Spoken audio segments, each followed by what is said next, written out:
The roots and stem of a plant are essential in order for its survival.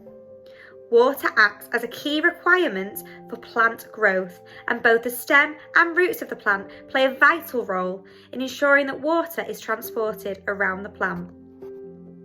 The roots of a plant have a number of important jobs. They collect water and nutrients directly from the soil, whilst helping the plant stay upright. The stem helps to provide support to the plant, as well as transporting nutrients and water to the flower using a process called transpiration. Without the water, the stem will end up drooping and the plant will lack support. The movement of water in plants is driven by this process. During transpiration, water will evaporate from leaves, causing it to draw up more water from its roots.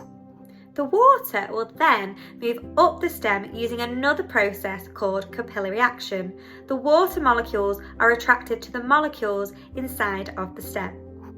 It is this attraction itself that helps move the water up from the ground and up and around the plant.